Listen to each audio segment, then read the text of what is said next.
You're watching Fairfield TV, public access in Fairfield, Iowa.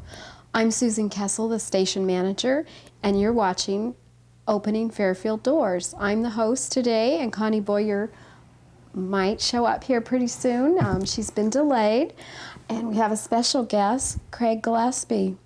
Our show today is sponsored by FPAC Television, and the mission statement is something like this: by opening the doors into the lives of the people and places of Fairfield, we hope to create understanding and some other stuff. I always let Connie say the mission statement, so I don't know that by heart. But today Craig is the son of Pauline Reeder, who's a well-known Fairfield City Councilwoman and member of our community. And I have lots of questions to ask. Craig is a sea captain, and yeah, you weren't born and raised in Fairfield. I was born in Fairfield. You were, okay. I was raised for 13 years on the Mississippi River in Sabula, Iowa, where the guy just won the Powerball. Oh, yes. So is that where you got interested in the water, boats? I loved the water when I was growing up.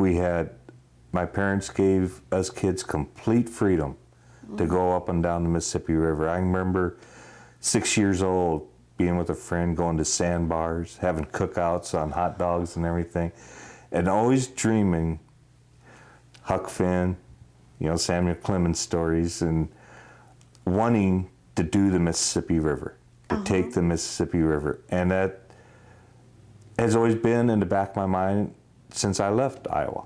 And we moved to California, and from California I went to school there and everything. I was going to college, and my brother moved to Alaska. I went to Alaska to visit him. And I gave up on college and stayed in Alaska, and there was a boat that was always coming in and out. And I'd talk to these guys, I go, where you been? They've been to Nome, they've been to Barrow, they've been to Dutch Harbor, they've been to Seattle. I go, this is the way to see Alaska. Now, what year was this when you were up there? That was in 1976. Okay.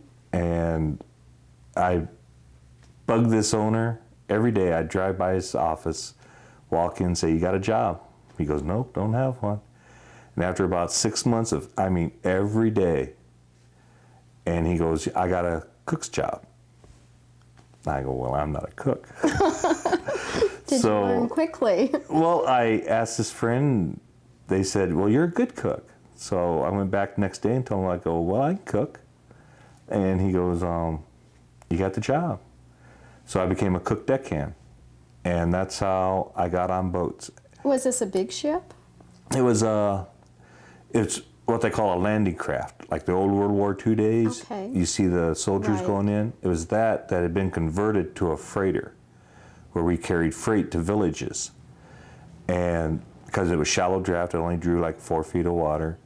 So we'd go to all these villages and deliver fuel, and they'd buy house trailers and cars, and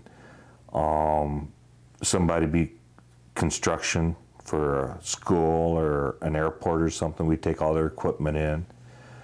And then I slowly moved up from there, from a cook deckhand position up to a mate's position, continued my time and went on. He sold that boat, and I got on different boats.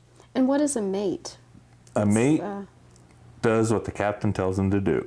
There must be lots of mates then on a ship. There's 3 mates on a ship, generally. On a bigger ship, there's 3 mates. And there's a first mate, second mate, third mate. Third mate is the lower end mate. So you start out as a third, you put in more sea time, take a test for second, put in more sea time, take a test for first, and that's called a chief mate. And then you put in more sea time, then you sit for a test as captain. Okay, so those are the direct underneath the captain. Yeah, the captain gives the orders to the chief mate, and he makes his day orders and his night orders, and everybody follows those orders. So how long did it take you to become a captain?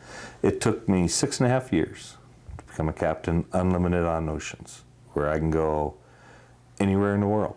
I can go up the Mississippi River, I can go in the Great Lakes, I can go in the Pacific, the Atlantic, wherever the job will take me. So after this Alaskan ship, how long were you on that? I was on that for about 4 years. And that job came, like I said, he sold the boat and everything. And the economy in Alaska was real well at that time. It was doing real well.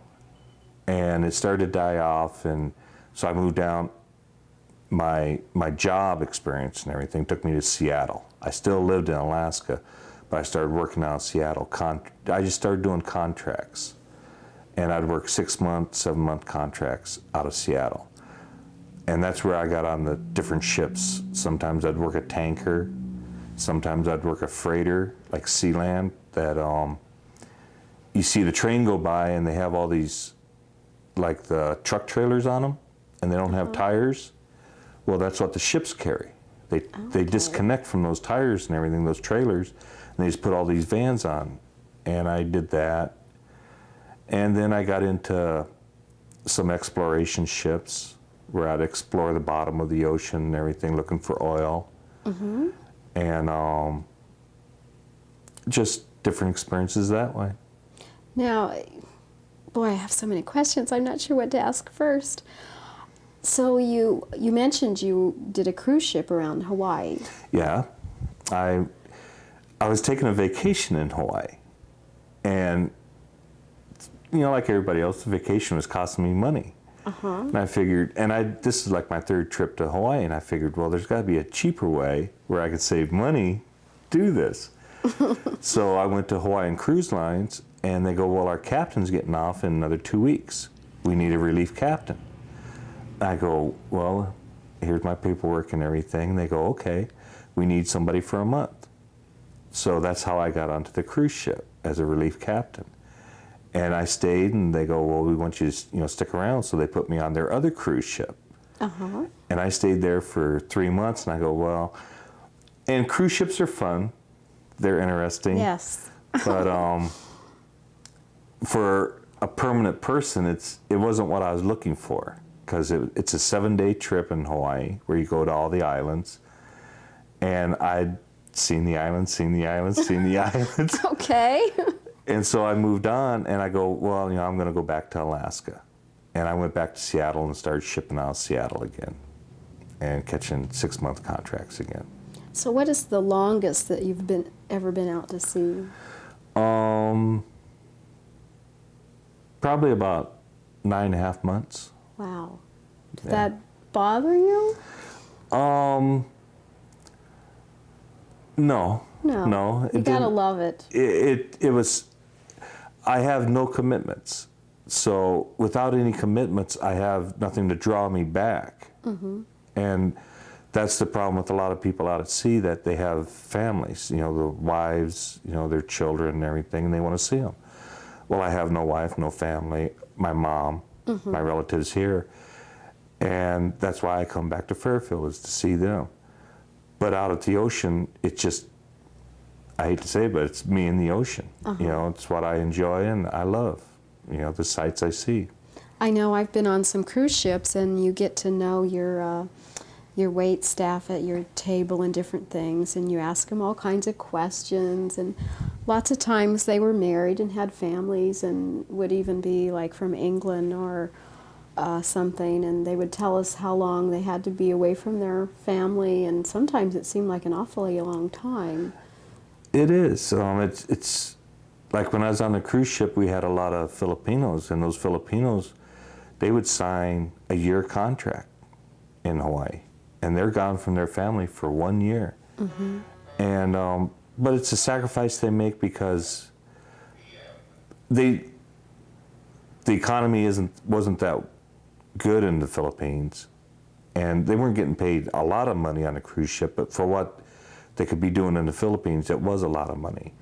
So they would take that year and everything, save all their money, ship money home to their family and everything to help them out, but then they'd take a year off They wouldn't work for a year. So there's a lot of pluses going to the ocean. You make a lot of money, and you don't have anywhere to spend it. You're just out there. Right. So when you come home, you have this little surplus and everything, and you can afford to take more time off than a normal person can do. Uh-huh. So what's been maybe your favorite? Oh, my favorite was probably working the freighters along the north coast of Pacific. The wildlife up there, running the inside passage from Seattle up to Alaska, running the coast of Alaska. You see all the whales, the otters.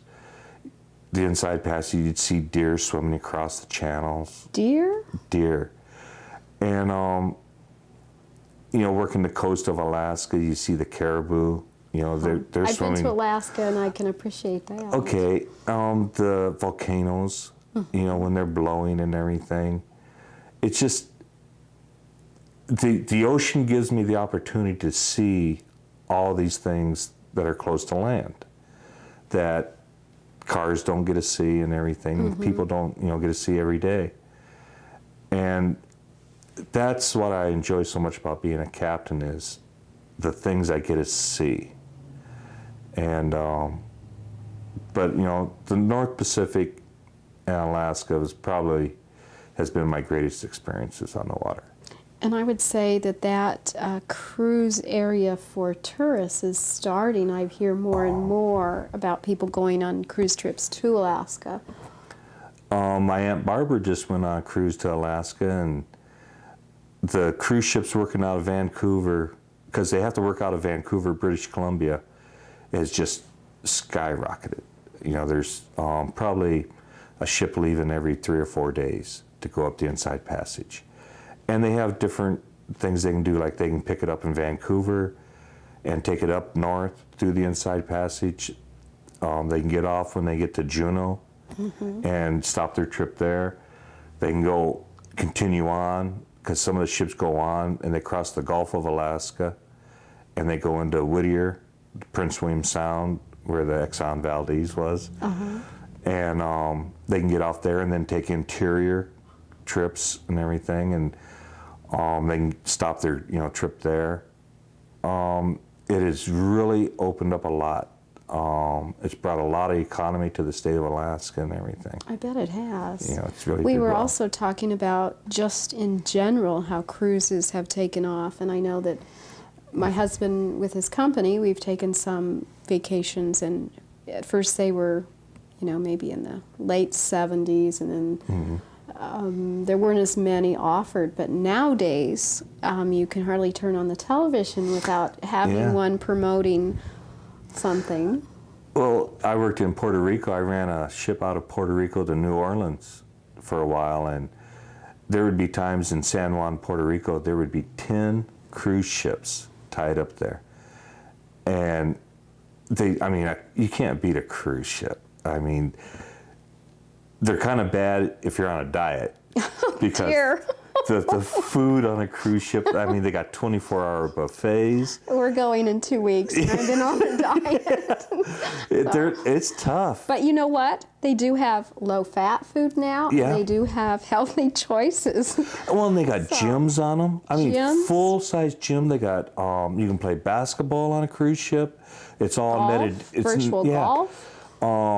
They have, like the cruise ship I was on had 5 swimming pools. And I'm sure some of them now, they got some cruise ships now that are just, the one I was auctions? on. Oh, yeah. It's in the, like we were talking about the communications earlier. You can pick up your phone now and talk to anybody you want to. And they have places where you can go get on your computer and internet and still kind of do some work while you're there. They're cities upon themselves. They have movies, current movies. It's just, if you want to relax and absolutely forget everything, a cruise ship can do it. They allow you to see ports, because usually they're in port. They come in the morning, so you have all day at a port and everything. But there's just so much to see on a cruise ship. They're so huge, and they are beautiful. I know the first time my husband had one, there were several things people were worried about. Was one, what in the world are we going to do? There's something going on every single minute of the day, 10 things going on every single minute of the day. And the other thing was seasickness. And I've learned that I have to wear a patch. Oh, really? Because I've experienced the seasickness, and once you've been seasick, you don't ever want to be seasick again. No, you don't. Have you ever been seasick? I got seasick when I was 15 years old. My dad and I went out. We were living in Humboldt Bay at the time in Northern California. And we went salmon fishing. And it was a beautiful day, and I was enjoying myself. And next thing I know, he got sick. Some of the other people got sick. And I hate to tell you this, but seasickness is really mental. And when you start seeing people get seasick, well, I imagine that. It really is. Yeah. You know, there are people that do get seasick, but it is a mental state. I had a young lady one time, I had to carry her off the boat. I thought she was dying. I didn't know what was wrong with her. And I'm carrying her up to this clinic in this village, and by the time it took maybe 45 minutes to get to this clinic. By the time we got there, she was ready to walk. She was just seasick. And she wanted to get back on the boat, take the boat back to where we were. And I go, no, you're going to take the airplane back to the village and everything. I do believe that some of it is mental, because I kind of used to get seasick when I flew. And I The think, secrets come out now. I think I was just kind of stressed and uptight and everything. But when I got really seasick, I was out on a boat. We were going out to snorkel, and it was off of Hawaii, off of where Captain Cook. Off of Kona. Yes. And I was doing great, and I was out on the front, and we were going like this. And I went down in below to take off my cover up and go back out. And when I got down below, I was sick for the rest of the time. Yeah, you will be. Once you're sick, it's hard to get unsick. You're sick until you get on land. And then, like within 45 minutes, an hour, you start feeling a lot better and everything, and you just swear you'll never go on the ocean again. And that's what happened to me. I swore I'd never work on the ocean. I didn't want to see the ocean at all. Did you ever get sick after that? Well, when I took this job as cook, I don't want to tell the story, but I had like 5 packages of Dramamine and everything, because they didn't have patches at those times. And I took like 10 of these Dramamines. Ooh. And Dramamines make you sleep. Did you get anything to eat? No, because I went to sleep. And I woke up like 36 hours later and went up to the bridge. 36 hours? Yes. And the captain goes, well, how you doing? I go, well, I'm doing great, When are we going to get to this village? He goes, we've been to that village and left. I go, oh, boy. So I threw all those Dramamines away because I realized that wasn't going to work. And I've never been seasick. You had enough Dramamine in your body that it was like a... It's still carrying on. But that's... Oh. So I don't... But I've ran processors they're fish processors where I'll have like a crew of 170 people. And a lot of them get sick, because the boat will be rocking and everything. And they came up with these patches. So I used to give a full patch. And these patches were by prescription. Yes. You have to have a doctor's prescription to give these patches. Well, as captain, you kind of act as the medical advisor and everything. So the first time I gave a full patch, the person got really dehydrated and everything. So I learned I started cutting the patches like in thirds to give to them. And this, most of the time it worked, because you tell them, well, I'm giving you this third of the patch, and because you were a smaller person, and that's all you need. And a bigger person, I'd say, well, I'm going to give you a half a patch. Now, I love these patches. They are wonderful. But you don't get them anymore. Well, I got one last fall. I had to go to the doctor to get. Oh, really? Yeah, I think maybe the first time I didn't have to have a prescription. I can't remember, but I did have one last fall. But one time we were on a cruise ship and I was with a friend that had to go down to the medical part, and the ship's doctor said, noticed I had one on and said, you probably should only have a half of one. Yeah. But I was too afraid to take it off. Did you notice you started, you were thirsty a lot? It doesn't bother me that much. I did have one friend took one off because her day, they say how many days it's good for, took it off, applied another one, and overdosed a little and had trouble seeing and passed out. And oh, really? Wow, that's not good. So, see, they took them. See, when I get on ships, they give me a medical kit, and this medical kit, they have everything in it. I mean, you got morphine in it, you got shots, you got all the drugs you can think of, and they used to put these patches in it, and they don't come with those patches anymore. And I asked the doctor about it because I'm always in communications with the doctor. And that phone's going to keep ringing. Okay, we'll take a little break. It's probably Connie saying, I'm so sorry. He knows. He's uncomfortable. So we just had a quick little phone break. And I guess this is a good time to remind our audience that we're here with the opening Fairfield Doors show with Craig Gillespie, son of Pauline Reeder, and he is a sea captain, and we were just talking about seasickness. We'll get off of that subject.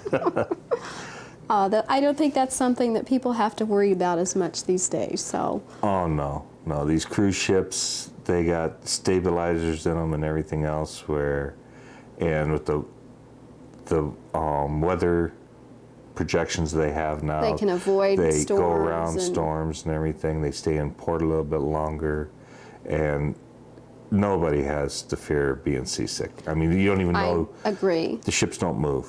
I agree. Yeah. So if you're thinking about going on a cruise, do so. It's wonderful. Yeah, it is. That's okay. We have another phone ringing, but let's just keep talking. It'll ring 4 times. Okay. Of course, it might be Connie calling. That's true.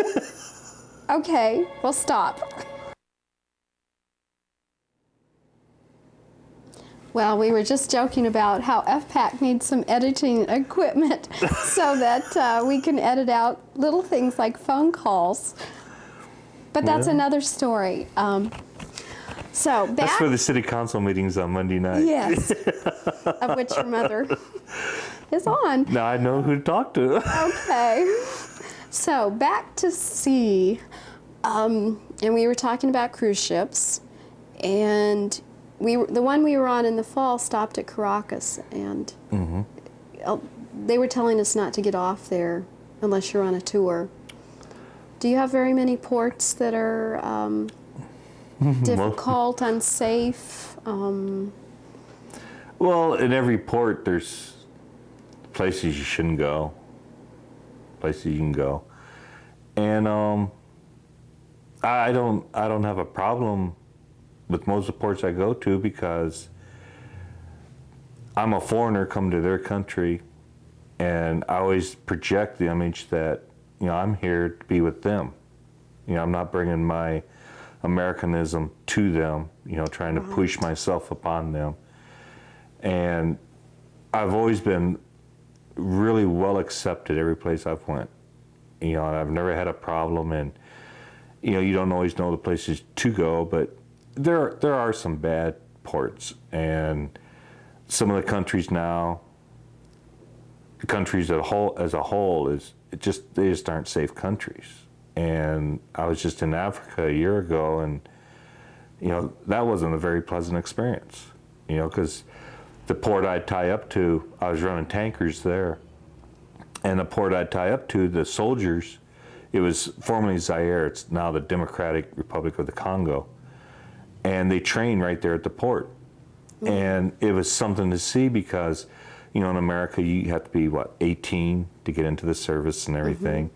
And here they had like 12, 11, 10-year-old children in the service. And they were like children everywhere, you know, their attention wandered and everything. And this isn't a very good story, but it's the way life is in the world. And, you know, these kids would wander off. And these sergeants or whatever they were, lieutenants or captains, they would catch them and bring them back, and they disciplined them. And it was not a pleasant discipline. And the first time I saw it, you know, being the way I am, I wanted to go out and say, hey, don't do that. Mm-hmm. But it wasn't my position to say that, you know, so I had to turn around. Whenever I came into port, I'd finish tying up, or the boat would be tied up and secure and everything. I couldn't look out and watch these kids train because it was heartbreaking to see the way they treated them, you know. I think it's good to see, though. I know when we were in Caracas, Venezuela, they said, don't get off unless you go on a tour. Well, we signed up for a tour just so we could get off. And it turned out that day there were protest demonstrations and marches, and one bus had to turn around and go back, and one was tipped over. And but I am so glad I went, because I got to see the country, and it's so poor. And that's their life. That's true. And that's one of the advantages I have, is that I get to see not only, you know, those ports where the cruise ships go, but I go to, you know, off the beaten path ports. And these people, their way of life is, it's whatever the government allows them to have. You know, they don't make any money off of these tankers or anything. The government's making all the money. And the politicians and the military and the police, they reap all the rewards of me coming into port. And I get kind of special treatment, and my crew gets special treatment by us bringing in this, you know, economy and everything. But it's difficult to see the way they treat, you know, their own country people, you know, just to stay where they are.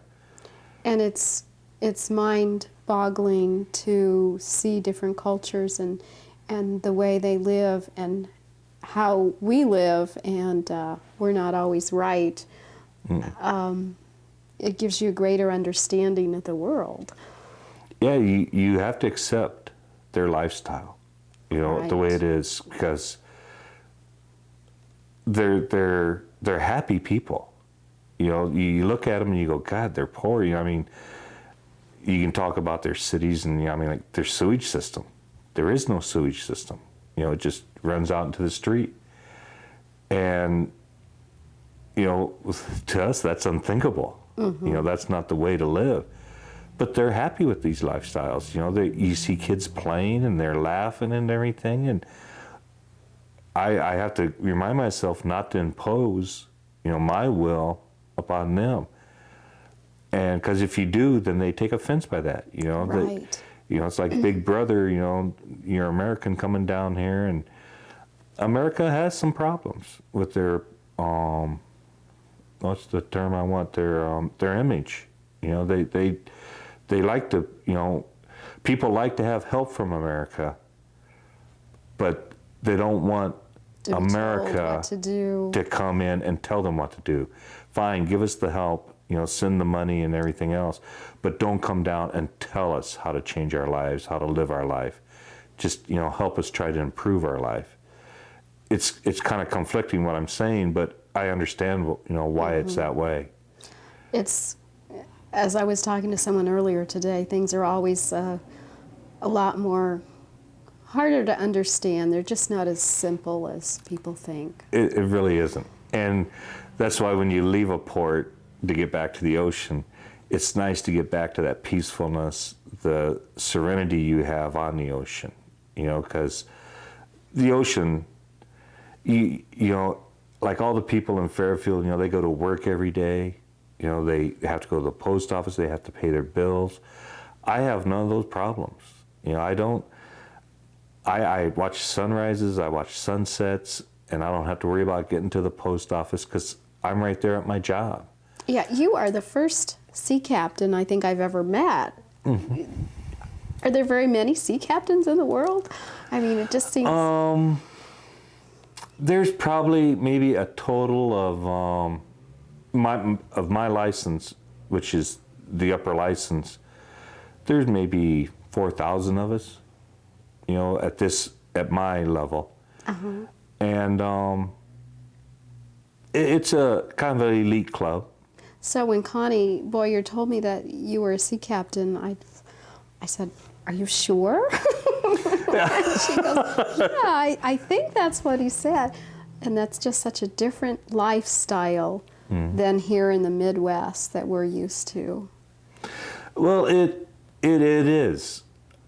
But, you know, the world is getting so small. Like, you're going on a cruise. You know, Right. so many people from Fairfield have been to cruises, you know, and they get to see the ocean. Right. You know, and get out and they experience a small part of what I see. Of what you do every day.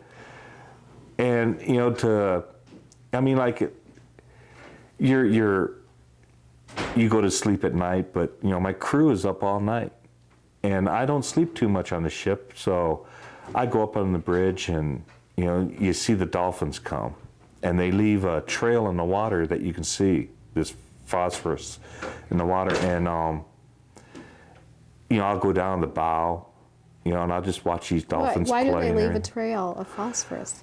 It's the electrolysis in the water. When they pass through the water, and when the ship passes through the water, there's these little live micro, what's the word I want? Microbes.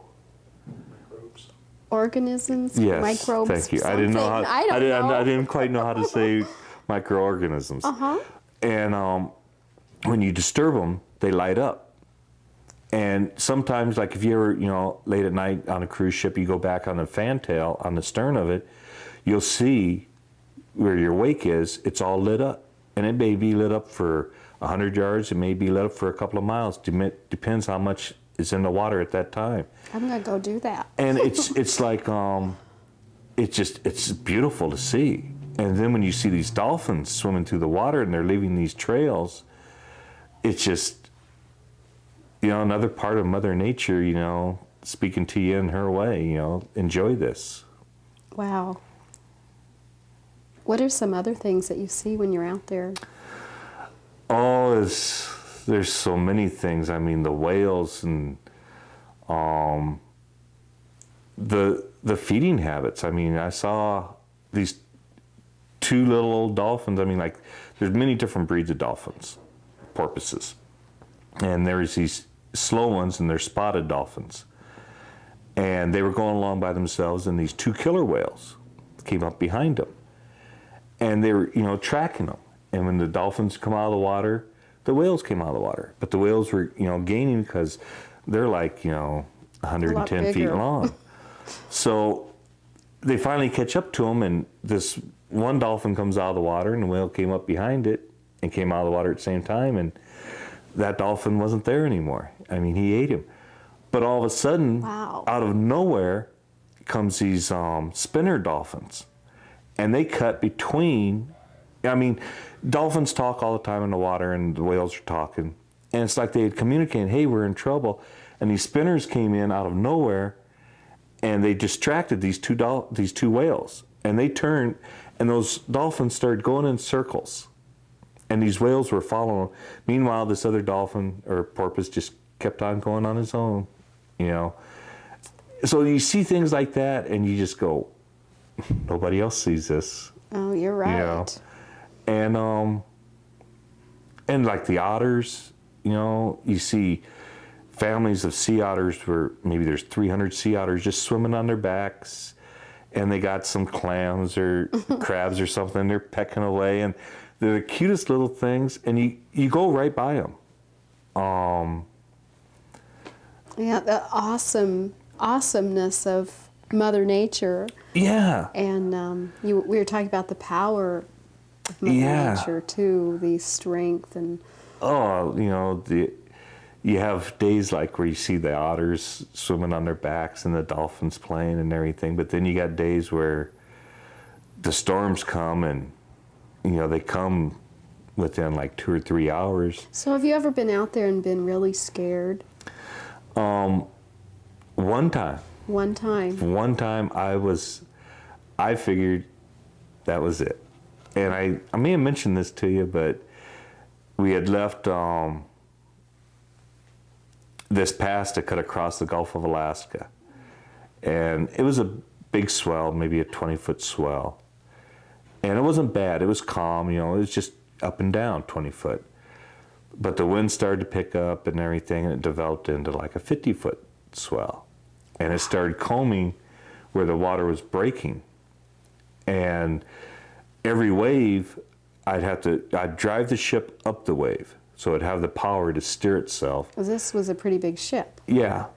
And then I'd have to take speed off the ship when I'd come down the wave, so I wouldn't bury the nose into the wave. Well, you know, a wave is happening every 45 seconds. So I'm working these engines, and I was getting tired. And my crew was pretty worried and everything. You know, they were pretty scared. And I go, everything's going to be okay. And I turn around and talk to somebody, and I missed the wave. Oh. And I drove the boat into a wave, and the boat kept driving. Even though I took it off, you know, once it started to nose, the wave came over the bow. And you don't mind waves coming over the bow, but the green water came over the bow, and it caught it, and it just held it down. And the waves were so big, by this time they developed to about 65 foot, and it just kept carrying up the sea, up the length of the boat, and she just kept bearing. And I told the guy that was with me, I go, just duck down, because usually it breaks the glass in the bridge. And the whole boat went underwater. And I looked up, and all you could see was green water. You know, it wasn't a wave, it wasn't a splash. It was solid water, like looking out of a glass. And I figured that was it. You know, this is all there is. And all of a sudden I saw light. The boat had pivoted and started to climb back up. And she popped up. And I just said, thank you very much. Wow. I know I read these stories in Reader's Digest, these little boats lost out at sea and how they fight and the weather and the Mother Nature. And oh, it's amazing what you see people go out into. You know, like you try to listen to the weather and everything, and you weigh everything. As the captain, you have to make the decision of whether we're going to go and do this or not. You know, whether we can continue on this, you know, path that we're taking, or do we have to change? And you look at the weather and you make these decisions, and you put everything in your favor. You know, you still have to fight Mother Nature, but you try to put it where Mother Nature can go her way a little bit, and you can go your way. With Mother Nature. And there have been times where I had to turn around because the storm was so big you couldn't get around it. So you turn and you ride with her. And you may ride with her for 2 or 3 days until she passes over you. You know, because you're going with her and you're moving with this storm. And that's where, you know, like in Fairfield, like you'll see it rains in Packwood, but it didn't rain here. Yes. You know, it rained down in Keosauqua. And you can go around those. Yeah. And they're what we call squalls. You know, so you see these squalls on the radar and you can go around them. But when it's a major front, sometimes you just can't get around it, and all you do is you slow up to slow speed, what they call bare steerage, where you can just barely steer the boat. And which we were talking about, I was saying, on a cruise ship when you're in the port and you're getting ready to leave, I couldn't imagine how in the world you're going to drive this city out. And you were saying how you have to do it ahead. You plan everything, like we were speaking, you know, 4 or 5 steps ahead. You know, like, you know you're going to back down. So you put them, you give the command, and the captain always takes it out of port. So you give the command, back down slow. Well, you'll do that for maybe 30 seconds. Now, the ship hasn't started to move yet, but the wheels, the propellers are already turning and everything. So then you tell them all stop. Well, by that time, the ship has started to move. Well, then you give the command to go slow ahead, and you might give right full rudder. So you give that command, and the boat is still backing down a little bit. And then you wait and you go, okay, the engines have activated and everything. I've given this command. Okay, all stop. Well, next thing you know, the boat's starting to turn a little bit. Well, then you're given another command to come left full rudder. So you're commanding before it's doing it because you're anticipating and... Yeah, and you have to know what your tonnage is, what the distribution is, because a little boat is going to react real quick. It's like when you push on a gas pedal on a car, she goes. Mm-hmm. Well, you push on a gas pedal on a boat, she doesn't do anything. But she's actually really doing something. So when you're steering, is it steering or is it computerized? When you are hand steering, you are hand steering. You are steering that boat. You're telling, it's just like a car. When you go right, she goes right. So you actually are doing that? You are actually steering her. When she's on autopilot, the computer's doing it. And whenever you come into the sea buoy, what they call the sea buoy outside the port, mm-hmm. you always take it off of autopilot and you have hand steering. And you put your best helmsman. The mates? Well, no. It's the best deckhand that can steer by hand. Because you have lights to steer by, you have to steer by these buoys. Imagine in the dark. Is there people that could do it by dark only? Like pilots that are authorized with... You can do it day or night. When you can do it... You can do it. You can do it. Because it's just part of the exams you take and everything. I suppose you can't see under the water what's under there anyway. Oh, yeah. You have depth finders. Sonar or whatever. Yeah, that tell you how deep it is, what the bottom looks like. And you can move your sonar so it projects forward, so you can see what But you have charts that tell you what the bottoms look like. And one of the bad things about earthquakes mm-hmm. and volcanic eruptions, things around? The bottom changes all the time. Like in Alaska, the bottom's very unstable. There's big earthquakes up there. Oh yeah, all along that coast. There've been times where I've went along and I've watched the depth finder and I've had 40 feet of water underneath me before.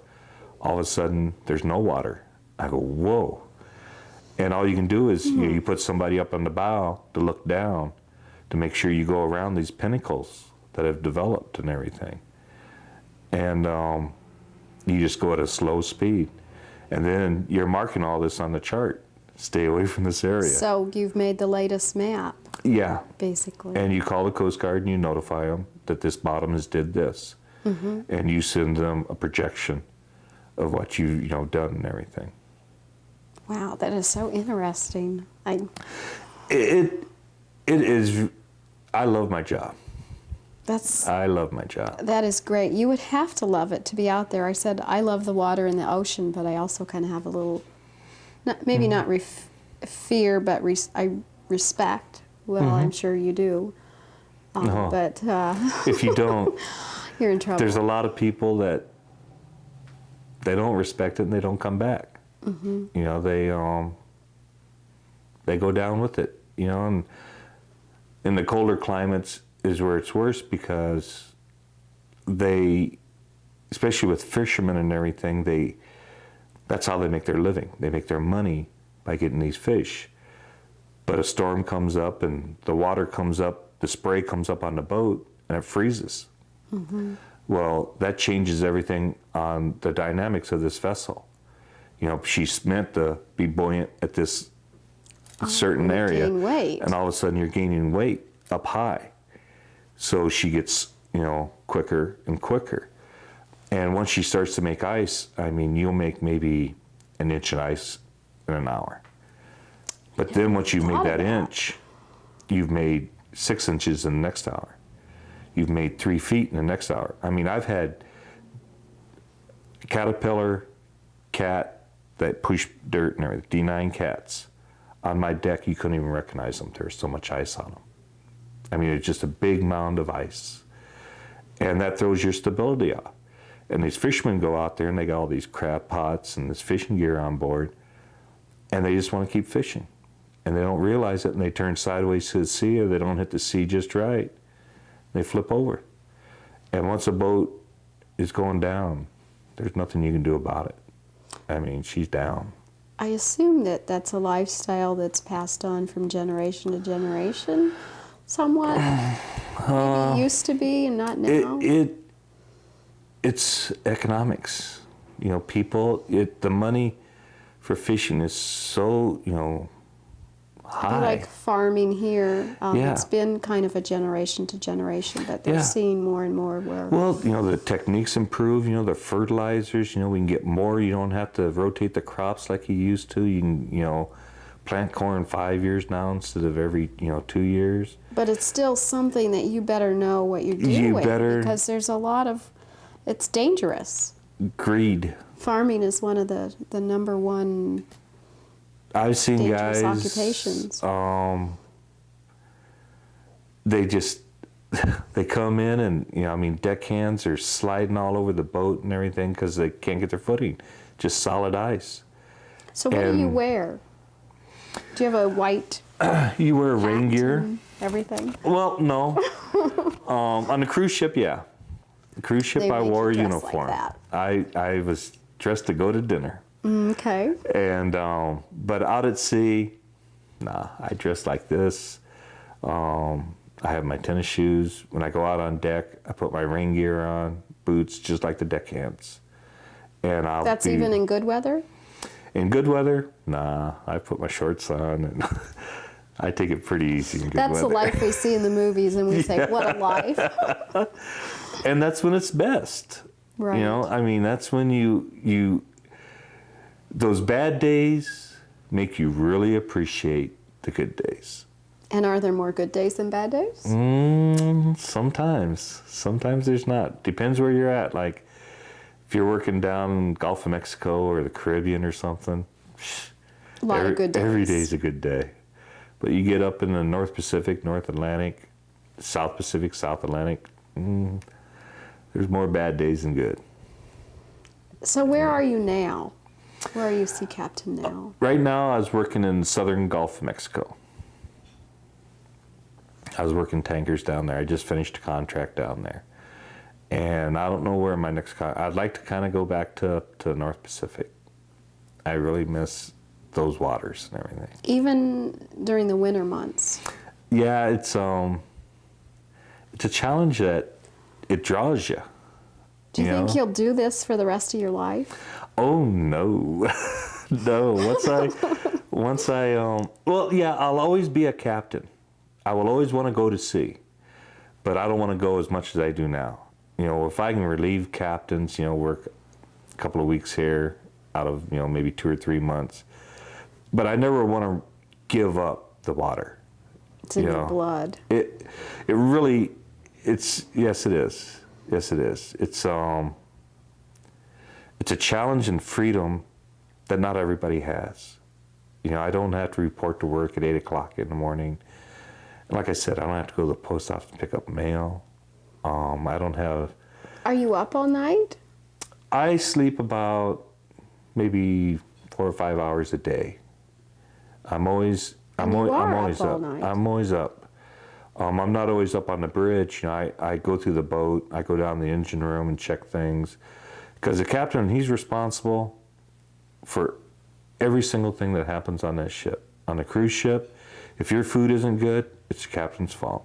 I'll remember that. It's really true. You know, if you want the quickest way to get something done about your room or something is report it to the captain. And you have access to that captain all the time. All you got to do is go up there and say, I'd like to go up to the bridge. Now, you may not be able to get into the bridge, but you can get on the bridge wing, and the captain will come out and talk to you. And he will do, if you're not happy about your towels or something, he's responsible.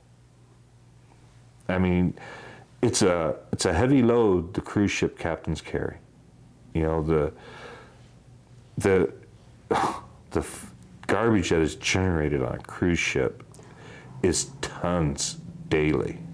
When they give the statistics of the food that's brought on the ship, the billions of dozens of eggs that are brought on, and you know, I'm sure there is a lot of garbage that goes off. Oh, yeah. It's amazing. And that's, a lot of the cruise lines have problems disposing of their garbage. They grind up the glass. Well, the regulations say if it's ground up so small, you can dump it. Well, you don't really want to dump 20 tons of glass every 4 or 5 days, you know, because that's dumping in an area that doesn't need it. You grind up all the perishables and everything. You dump that. Well, that's not a problem. I don't have a problem with that because that will all be consumed by the wildlife in the ocean. But you're constantly taking water on a vessel because your shafts and your rudders that turn the boat and everything, they are not sealed tight. You can't seal them tight because they need water to pass through them. Otherwise you burn up. Some people understand the bearings and gears and everything. You'll burn all this stuff up. So you're always taking ocean water onto a ship. So you have to pump that ocean water off. Well, an engine room, like any car or anything else, is not clean. Oil is getting down those bilges and everything. So when you pump this water off, you're pumping some oil off. And it's come a long way, but it still has a long way to go. And a lot of people are being held accountable for pumping things they shouldn't pump. I mean, one cruise line just got fined, what was it, $8 million for pumping stuff off they shouldn't have pumped. I mean, all your sewage. I mean, you're talking about maybe 1,500 people, passengers. You know, that all has to go somewhere. I guess we don't think about that. You know, showers, all those dishes being washed. And then you got a crew of 1,000, you know. Right, which is amazing. And so all this is generating things that the captain has to deal with. And he has to sign all this off, you know. And he's trusting somebody to come up and say, I dispose of this way in this port. So he signs it, not really knowing if this is what this guy did. So there's a lot of trust involved. And that's why I don't sleep a lot, because you're always checking to make sure. Yeah, because it's your license, it's my livelihood. And the Coast Guard has no qualms about taking it from you. You know, they'll take it from you for a year to life. You know, and I'm getting to the age where I don't want to start something over again. So when you get to the age that you're going to retire, do they have lots of retired captains that do fill in here and there? Oh, yeah. That's kind of what they do? Yeah, that's, you know, like I've met captains, like they maybe work 1 month out of the year, you know, just to get out on the water and have some fun and everything. And then they go back home, you know, when the other captain goes back. And, you know, I look forward to that day. I look forward to that because it's changing. So right now you're out there on the water how many days a year? Oh, see, this past year I probably worked about 320 days in 1999. And you get back to Fairfield once in a while? Yeah, I come back and see Mom, my Aunt Helen, my Aunt Mac. Gotta get my relatives' names in there. Oh, my Aunt Barbara.